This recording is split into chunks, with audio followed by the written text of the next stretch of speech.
Peut-on vraiment se faire des amis dans le business, dans l'entrepreneuriat? C'est le sujet que j'avais envie d'aborder aujourd'hui. Je vous avoue que j'ai pris quelques notes comme ça, mais je vais aussi me laisser porter par le flow et par ce que j'ai envie de vous partager. Et en fait, j'ai eu envie de vous parler de ce sujet-là, de business friends, d'amitié, d'entourage, au sein de l'entrepreneuriat quand on est entrepreneur. Parce que je trouve que c'est un sujet central. C'est un sujet qui, je pense, nous concerne tous. Et je trouve que c'est important de mettre des mots dessus et c'est important aussi de comprendre pourquoi est-ce que finalement on cherche tant à avoir des business friends, quel est l'impact que ça a sur nous, sur notre business, etc. Et du coup, pour ça, oui, il faut que je vous parle un peu de plusieurs sujets en lien avec l'amitié, en lien avec la concurrence, l'image qu'on s'en fait, et aussi énormément en lien avec soi-même, avec le fait de se connaître et de connaître sa propre valeur, parce que vous verrez, ça a un vrai lien en fait sur les relations qu'on crée. Je trouve qu'aujourd'hui, avoir un entourage quand on est entrepreneur, c'est ultra important. Parce que je sais qu'il y a beaucoup cette image de ok, je suis entrepreneur, je suis solopreneur, je me fais seule, je crée ma propre richesse. On est très dans une énergie presque yang où on est en mode ok, je suis déter, je vais prendre une revanche sur la vie, je me suis fait pas respecter quand j'étais salariée, etc. Enfin bref, c'est vrai qu'on a beaucoup cette hargne et cette grinta qui est pas forcément négative parce qu'en soi c'est elle aussi qui nous porte et qui nous motive pour aller atteindre des objectifs et nos aspirations profondes. Mais je trouve que du coup on a beaucoup construit cette réussite autour de juste soi-même et du coup je trouve que ça a un impact quand même dans l'entrepreneuriat parce que moi je suis convaincue que oui on peut réussir seul. Ça, je pense qu'on peut tout à fait le faire et il y en a probablement plein qui l'ont fait avant toi, avant moi. Mais je pense aussi que quand on a un entourage, donc des personnes autour de nous, des personnes dans notre quotidien, qui nous élèvent, qui nous tirent vers le haut, qui nous font nous sentir aussi plus en confiance, qui nous partagent leurs expériences, leurs expertises, etc. Et je trouve que ça nous aide en fait finalement à aller plus vite. Et je trouve que c'est vraiment un point important. D'ailleurs, on dit souvent qu'on est la moyenne des 5 personnes qu'on côtoie le plus. Donc je trouve que c'est déjà hyper frappant de dire ça, mais globalement, juste ce que ça traduit, c'est que, eh bien oui, au niveau des personnes qu'on a dans notre entourage, en fait, on s'en rend pas compte, mais on est beaucoup on imite énormément. On imite les faits, on imite les gestes, on imite les paroles. Ça, c'est un truc qu'on a toujours fait et c'est de l'ordre de l'être humain en fait. Et donc forcément, quand on est entouré de gens qui nous inspirent, de gens qui avancent, qui ont la même vision que nous, qui ont des valeurs communes à nous et qui développent un style de vie auquel on a envie aussi nous d'appartenir entre guillemets, on va un petit peu, entre guillemets, imiter ces personnes-là et ça va nous aider dans nos choix, dans nos actions, dans nos comportements aussi pour prendre les bonnes décisions et pour nous aussi s'aligner avec ce qui nous inspire et avec ce à quoi on aspire. Et tu vois, moi, je pense que j'ai aussi été un peu absorbée par ça, par le fait que je devais me faire toute seule, que ma réussite, je la devais 100% qu'à moi. Et une anecdote, c'est que le jour de mon lancement, donc le jour où j'ai créé ma page Instagram, où j'ai entre guillemets ouvert la porte de l'entrepreneuriat, j'ai dit coucou, je suis là, j'ai pleuré ce jour-là. J'ai pleuré parce que j'avais un sentiment de ne pas être soutenue et d'être un peu seule dans mon aventure. Peut-être qu'il y avait une forme de peur aussi de l'inconnu, mais j'ai vraiment ressenti de la peine parce que en fait je me disais ok, j'ai un entourage, mais finalement parmi mes amis notamment, il y en a très très peu qui m'ont soutenue et j'estime aujourd'hui qu'il y a vraiment plein de manières de soutenir un entrepreneur, mais bref, c'est pas le sujet de cet épisode. Mais vraiment, je me suis sentie un peu seule et en fait, j'ai un peu continué là-dedans et j'ai construit mon business seule. Moi, pendant plus de 2 ans et demi, j'ai construit mon business seule et c'est plutôt cool dans la mesure où j'ai réussi à faire beaucoup de choses et que là où j'en suis aujourd'hui, je sais que je dois qu'à moi et il y a une forme de fierté, c'est vrai. Mais pourtant, en fait, il y avait quelque chose qui se cachait derrière ça, c'est que ben oui, je ressentais de la solitude et en vrai, jusqu'en 2024, j'avançais un peu toute seule et avec ce que ça implique, les challenges, les peurs, les doutes, etc. Et jamais vraiment quelqu'un à qui je peux parler de ce que je rencontre, de ce que je vis en tant qu'entrepreneur. Et ça s'est produit jusqu'en 2024, où à partir vraiment de l'année 2024, je me suis autorisée à connecter avec d'autres personnes, avec d'autres femmes. Et en fait, j'ai compris que le problème, c'était pas que j'avais peu d'amis ou que j'étais seule, c'est juste qu'en fait, j'allais pas à la rencontre des bonnes personnes aux bons endroits. Et pour te faire un petit historique, moi, dans mon expérience avec l'amitié, j'ai toujours eu des relations amicales qui étaient un peu compliquées. Et c'est un peu paradoxal parce qu'au lycée, je faisais partie de celles qui avaient une grande bande de potes, qui avaient plein de copains, plein de copines, etc. Mais j'avais toujours cette sensation de ne pas avoir de véritables amis. J'avais pas vraiment de meilleurs amis. Et j'avais la sensation, en fait, que je devais constamment jouer un rôle et de faire des choses pour être appréciée et validée des autres. Et, et en même temps, tu vois, j'avais vraiment cette sensation que j'étais pas celle qu'on choisissait. En tout cas, que j'étais vraiment pas la priorité des gens et que finalement, j'étais un peu celle qu'on choisissait en dernier, quoi. Et que les autres avaient plus de valeur que moi, etc. Et en fait, souvent, je me suis sentie isolée, renfermée. Et je pense que du coup, j'ai construit autour de ça une amitié, une vision de l'amitié qui ne dure pas, qui est pas toujours bienveillante, où on finit toujours par te trahir ou te décevoir.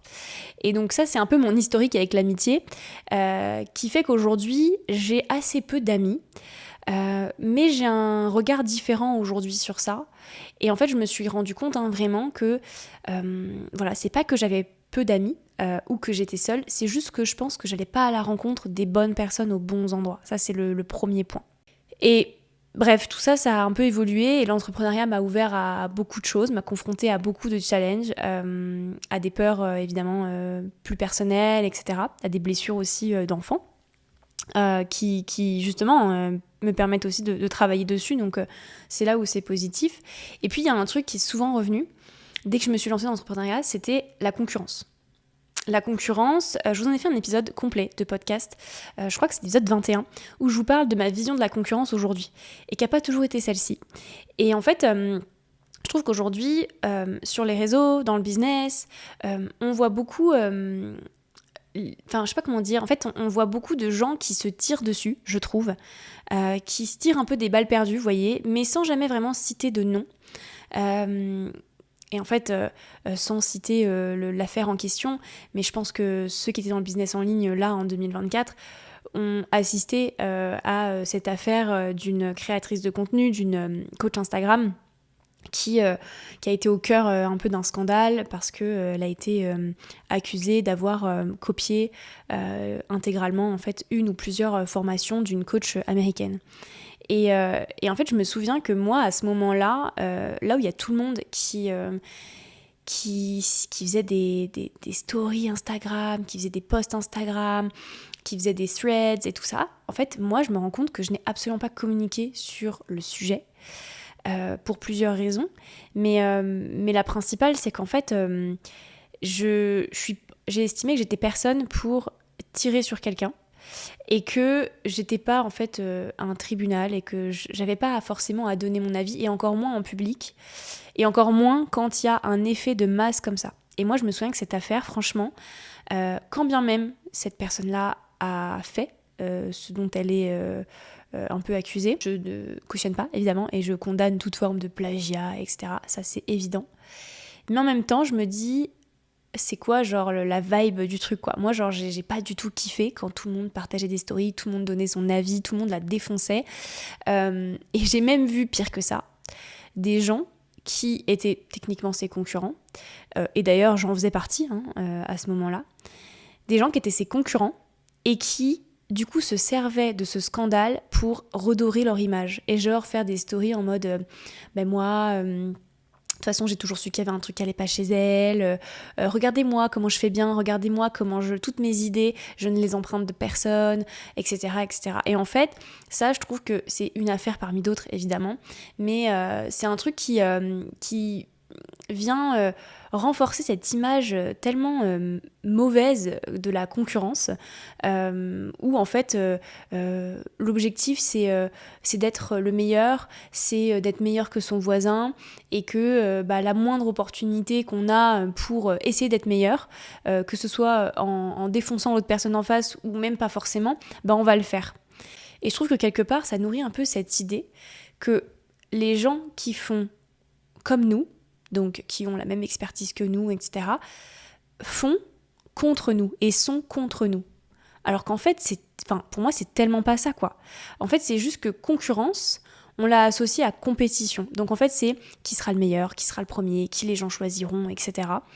Et à la base, j'ai fait un petit peu des petites recherches, à la base, compétition, en latin, ça signifie lutter ensemble. Et c'est ça qui est marrant, c'est qu'aujourd'hui, compétition, on l'a complètement dérivé. Et aujourd'hui, la compétition, en fait, c'est de lutter les uns contre les autres.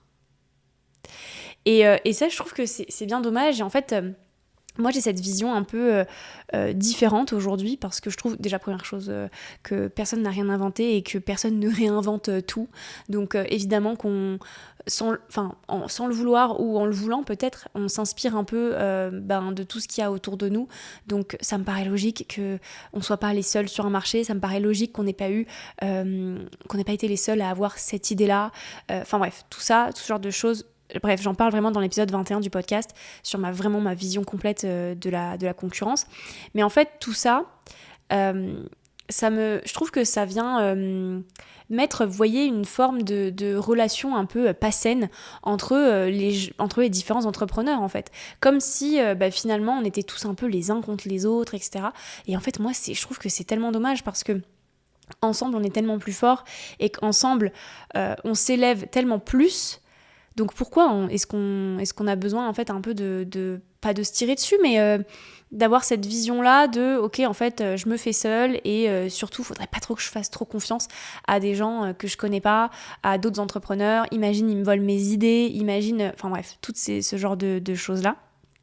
Et en fait, le problème, c'est que pour moi, on remet 100% de notre valeur dans ce que vont choisir les autres, dans comment est-ce qu'ils vont nous juger, dans comment est-ce qu'ils vont nous percevoir notre message, nos valeurs. Et du coup, c'est ça qui fait que on attend trop des autres et on cherche trop à l'extérieur. Et du coup, c'est pour ça en fait qu'on se tire tous dessus, parce que mine de rien, notre valeur, on la fait dépendre des autres, alors que pour moi c'est pas du tout ça le sujet, et qu'au contraire le sujet, et je trouve que c'est la base pour créer des bonnes relations, et que ce soit en fait en réalité des business friends, donc dans l'entrepreneuriat, mais que ce soit aussi des partenariats, que ce soit des relations amicales en dehors du business, que ce soit des relations amoureuses, etc. Pour moi la base de tout, c'est de se connaître, c'est de connaître notre valeur, parce que lorsque notre valeur, elle est déterminée non pas en fonction des autres, mais en fonction de nous, alors du coup la concurrence, c'est plus un obstacle.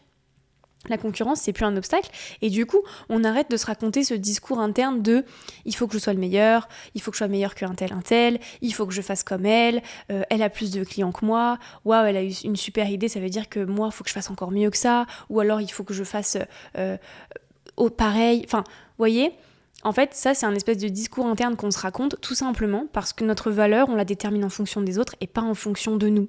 Et que du coup, c'est en ça que la concurrence, elle devient un obstacle. C'est qu'on est constamment en train de chercher sa valeur à l'extérieur, on est constamment en train de chercher la validation des autres ou la comparaison aux autres, en fait. Et c'est ça, je pense, le gros problème. Je soulève un vrai sujet, là, dont on pourrait parler pendant des heures. Mais je trouve que quand on travaille sur nous et qu'on connaît notre valeur, et que du coup on ne cherche pas à prouver notre valeur dans le regard des autres ou dans ce que font les autres, et bien en fait c'est là, typiquement à ce moment-là, qu'on ouvre le champ des possibles et qu'on s'ouvre aux connexions, aux bonnes personnes, aux bonnes relations pour nous qui sont saines. Et du coup on ne se connecte pas aux autres avec une attente particulière qui serait malsaine et qui serait peut-être inconsciente en réalité, à savoir de connaître son business model, de voir ce qui marche pour elle, de se comparer, de se rassurer pour pouvoir se dire ok, en fait c'est bon, je fais mieux, tout ce genre, vous voyez, de petites choses qui nous motivent à aller discuter avec les gens, à aller créer des connexions. Mais en fait on n'est pas motivé par les bonnes choses. Et donc, je trouve que quand on enlève ça, qu'on se connaît, que notre valeur, elle n'est pas déterminée à l'extérieur, mais que notre valeur, en fait, on a connaissance de notre valeur et qu'on sait ce qu'on peut apporter, indépendamment de ce que les autres apportent, indépendamment de la valeur des autres, et bien je trouve qu'en fait, on se connecte beaucoup plus naturellement. Et en fait, c'est des humains, c'est des âmes qui se connectent au-delà même de leur business. Et je trouve que c'est ça qui est intéressant. Et ça renvoie même à la question, qui est-ce qu'on est en dehors du fait d'être entrepreneur? Bon, là, j'ouvre encore un autre sujet, évidemment, mais en vrai, c'est une question qu'on peut se poser et qui peut peut-être justement nous aider à désacraliser le fait que on se connecte nécessairement dans un but entrepreneurial, soit pour connaître son concurrent, soit pour avoir des clients, soit pour avoir un réseau forcé, parce que derrière, on a cette idée que avoir un réseau forcé, c'est aussi avoir plein d'opportunités. Voilà. Et en fait, tout ça, pour moi, c'est des relations qui ne se créent pas nécessairement sur les bonnes bases. Donc voilà, je pense que la question, c'est ça, c'est d'abord, plutôt que de se connecter nécessairement avec un but entrepreneurial, est-ce que la question, ce ne serait pas de se connecter juste avec une âme, avec une personnalité? Et en fait, à ce moment-là, je pense qu'on se rend compte que les autres ne sont pas là pour nous enlever quelque chose, mais les personnes du coup avec qui on se connecte, les autres, sont là pour s'élever avec nous. Et quand bien même c'est des concurrents, quand bien même c'est des personnes qui sont plus avancées ou moins avancées que toi.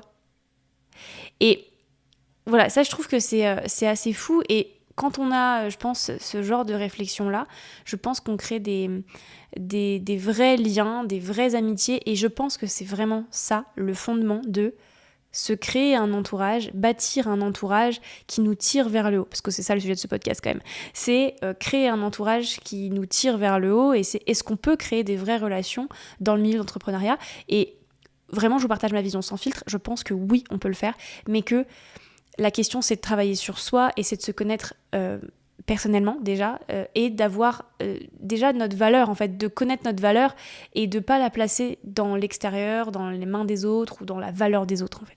Et en fait, ça me fait penser à l'immersion que j'ai organisée. Donc, j'ai organisé une première immersion en présentiel en septembre 2024 avec 9 femmes entrepreneurs qui ne se connaissaient pas. Je crois qu'il y en a 2 qui se connaissaient parce qu'elles travaillaient ensemble, mais les autres ne se connaissaient absolument pas. Et en fait, c'est assez fou parce que c'est là que je me suis rendu compte que quand il y a un espace, quand il y a un endroit où on a enlevé les couches, j'aime bien dire les couches de l'oignon, mais quand on a enlevé les couches de l'oignon et qu'on est plus vulnérable et qu'on arrête de se mettre dans un rôle et qu'on n'est pas là pour forcer des connexions, mais juste pour être soi, pour expérimenter, pour trouver sa place et de voir qu'il y a plein d'autres personnes qui sont dans la même dynamique que nous et qui sont tout aussi vulnérables que nous, qui elles aussi cherchent leur place, qui elles aussi sont face à des difficultés, etc. Mais en fait, je trouve que ça crée vraiment des liens de ouf. Et quand je vous dis que ces 9 femmes ne se connaissaient pas, c'est assez fou parce qu'elles se sont vraiment ouvertes les unes aux autres. Et ça, en l'espace de 3 jours. Et c'est simple, elles se sont confiées des choses, elles ont été plus ou moins proches les unes des autres, elles ont vécu une expérience ensemble, elles se sont élevées ensemble, il y avait des nanas qui étaient plus avancées que d'autres, et pourtant, même les personnes qui étaient plus avancées d'un point de vue vraiment business, entrepreneuriat, eh bien elles ont appris des personnes qui étaient peut-être plus débutantes. Et en fait, pour moi, la sororité, elle se résume à ça. Et c'est pour ça que j'ai envie d'en parler aujourd'hui, parce que je pense que c'est ça qui nous élève. C'est pas le fait d'avoir un réseau avec 12 000 personnes, d'être dans 40 groupes différents, où on n'a pas vraiment toujours choisi d'être, et où on connecte pas vraiment avec une personne parce qu'on a envie de connecter avec cette personne, mais on connecte parce qu'on s'est retrouvé là au même endroit qu'elle, et que finalement on a plus des intérêts cachés derrière que la réelle envie de se connecter à quelqu'un. Et pour moi, c'est vraiment ça la sororité. Et moi, c'est ça qui a été un peu l'impulsion, qui a été un peu le déclic. Et c'est cette vision qui m'a conduit à bâtir du coup le projet là que je suis en train de construire et qui va bientôt sortir dans quelques semaines à l'heure où je vous enregistre ce podcast. Si vous me suivez sur Instagram, vous l'avez peut-être vu, c'est le projet du coup du CEO Sister Club qui est, voilà, comme je vous le disais, actuellement en construction. Mais en fait qui est surtout très loin de ce qu'on voit déjà partout, qui est bien plus qu'une formation, qui est bien plus qu'un accompagnement, qui est bien plus qu'un réseau business. En fait, je suis vraiment en train de construire un endroit. Je suis en train de construire un endroit, je suis en train de construire une expérience transformatrice. Et sincèrement, c'est la première immersion que j'ai organisée en septembre 2024 qui m'a donné ce déclic et qui m'a donné l'impulsion pour créer ce CEO Sisters Club, parce que je sais fondamentalement que c'est ça dont on a besoin. Et bref, j'aimerais vous en parler pendant des heures parce que ce projet m'anime tellement et qui regroupe selon moi tout ce qu'un entrepreneur, tout ce qu'une femme entrepreneur, même si ça concerne aussi les hommes, mais pour ma part je m'adresse aux femmes parce que je sens une connexion depuis toujours et donc c'est ce qui me fait vraiment vibrer. Mais pour moi c'est vraiment ça qu'un entrepreneur a besoin, c'est vraiment, ça combine tout ce dont on a besoin et ça va du coup bien au-delà de ok, je parle juste de stratégie marketing, c'est quoi la dernière stratégie à la mode qui va me permettre de faire x5 sur mon CA, c'est quoi le dernier hack en story pour faire ci, pour faire ça. En fait ça va bien au-delà de ça et c'est vraiment une expérience et c'est vraiment travailler sur son entreprise, d'avoir des outils, d'avoir l'espace pour le faire, d'avoir un entourage solide et ce ne sera pas n'importe qui. Des femmes qui ont vraiment envie d'être là, des femmes que je choisis et qui intégreront l'aventure.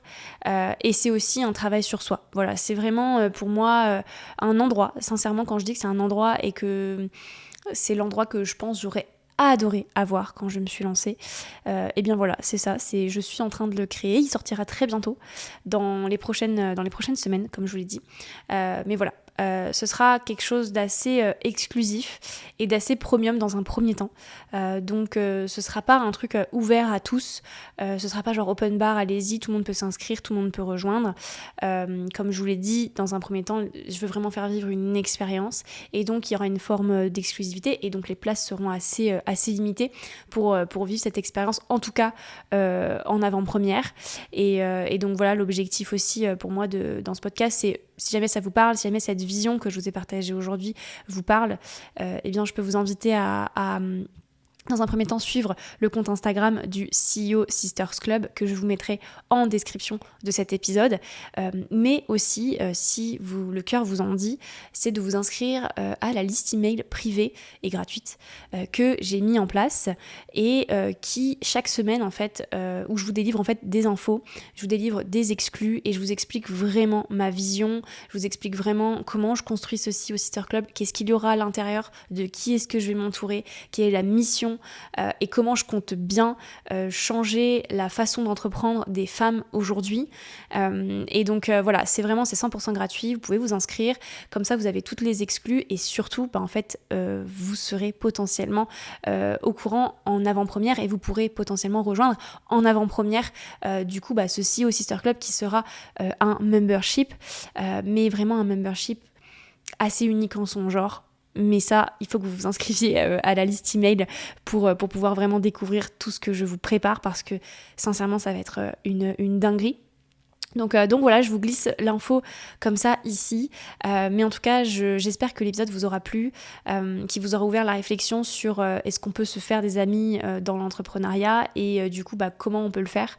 Et voilà, comme vous le savez, je pense que la clé pour moi elle réside dans le fait de se connaître et de travailler sur soi et de pas déterminer sa valeur dans ce que font les autres et dans la valeur des autres, mais vraiment que ça parte de soi et quand ça part de soi, quand ça part du cœur, eh bien non seulement déjà c'est bien meilleur pour notre business et on fait des choses de façon alignée, mais en plus on attire à nous, sans forcer, de manière naturelle, de manière fluide, des vraies relations qui vont nous tirer vers le haut.